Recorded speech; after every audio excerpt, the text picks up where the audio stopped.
अभिभाषण पे आपने बोलने का मौका दिया, इसके लिए आपका आभार। बहुत लंबे समय से इस अभिभाषण पे सभी के विचार जान रहे थे। राजस्थान के यशस्वी मुख्यमंत्री आदरणीय अशोक जी गहलोत साहब ने जब इस राज्य की सत्ता संभाली और सत्ता संभालने के बाद में जो लंबा समय कोरोना में निकला, उसको भी 4 साल में ही काउंट कर रहे हैं। राज्य सरकार को कितना समय काम करने के लिए मिला, मैं आप सबका धन्यवाद करता हूं, मुख्यमंत्री जी का और माननीय मंत्रियों का भी। ये जो काम करने का समय मिला, उसमें चाहे सड़कों का काम हो ग्रामीण क्षेत्र में, शहरी क्षेत्र में, चाहे कॉलेज खुले हों, चाहे हमारे विद्यालय क्रमोन्नत हुए, सब्जेक्ट खुले, हेल्थ के क्षेत्र में उपजिला चिकित्सालय मेरे विधानसभा क्षेत्र में बना, 2 CSC खुली, ऐसे अनेकों काम मेरे विधानसभा क्षेत्र में आज संचालित है और कार्यरत है और चालू हैं। महाविद्यालय जो खुला, उसका भवन का निर्माण लगभग अप्रैल में पूरा होकर के उसका लोकार्पण होने की स्थिति में आ जाएगा। इससे बड़ी उपलब्धि और क्या हो सकती है। माननीय चिकित्सा मंत्री जी बैठे हैं, मैं इसलिए कहता हूं कि ये जो विकास है, इसके बगैर कोई भी चीज संभव नहीं है। सरकार ने कोई भी आती है चली जाती है, लेकिन माननीय मुख्यमंत्री जी के इस कार्यकाल में खास तौर से जो ग्रामीण क्षेत्र में जो ढाणियों की सड़कों का निर्माण कार्य था, वो पिछले लगभग 15 साल का जो कार्यकाल में जितनी नहीं बनी, उतनी इस 5 साल के कार्यकाल में ढाणियों की नई सड़कें बनी हैं। और ये कोई आसान काम नहीं है। 5 करोड़ रुपए माननीय मुख्यमंत्री जी ने पहले दिए, 10 करोड़ रुपए पिछले बजट में दिए। आप मेरे विधानसभा क्षेत्र में जाके पूछ आइए, ऐसे ऐसे रास्ते थे जिसके अंदर पैदल जाना बरसात के टाइम में संभव नहीं था। आज उसके ऊपर ट्रक चल के जाता है, चारे का ट्रक खेत गांव के ठेठ किसान के घर पे जाके खड़ा होता है। ये एक जगह का उदाहरण नहीं है, कई जगह का उदाहरण है। कोई कौन खड़ी, मेरे तो भाई तेरे खड़ी होगी भाई। सुनिए सुनिए, मेरे तो कौन खड़ी भाई, आपस में बात नहीं करिए। मैं इसलिए कह रहा हूं, आपने भी अपने कार्यकाल में जब बीजेपी का शासन था, आपने भी खूब काम कराया सड़कों का।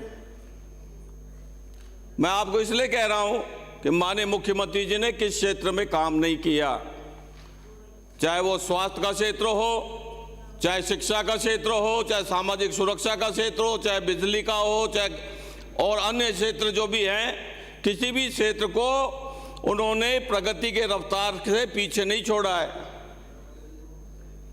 आज इंडस्ट्री की बात करते हैं, आज जो बेरोजगारी की स्थिति है, जो महंगाई की स्थिति है, महंगाई की स्थिति क्या हो गई है।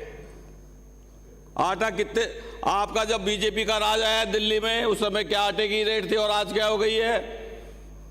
आपने GST लगा दिया खाने पीने की चीजों पे भी, वो आपको नहीं दिखेगा। मैं आपसे इतना ही निवेदन करना चाहता हूं, आज समस्या है सबसे बड़ी जो गांव में, वो है पीने के पानी की। पानी की हालत बड़ी खराब है और खास तौर से पूर्वी राजस्थान से जहां से हम आते हैं, मेरा विधानसभा क्षेत्र भी उससे वंचित नहीं है। आज सारा डिपेंडेंसी बरसात के ऊपर हो गई है।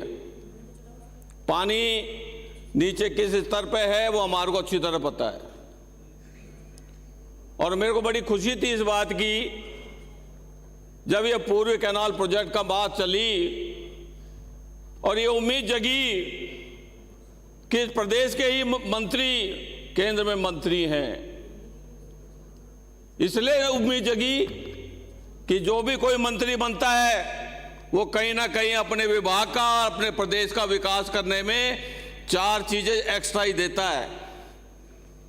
ये इसलिए कह सकता हूं मैं कि आदरणीय कमला जी जब मंत्री रही तो उसका लाभ हमारे क्षेत्र को विशेष रूप से मिला।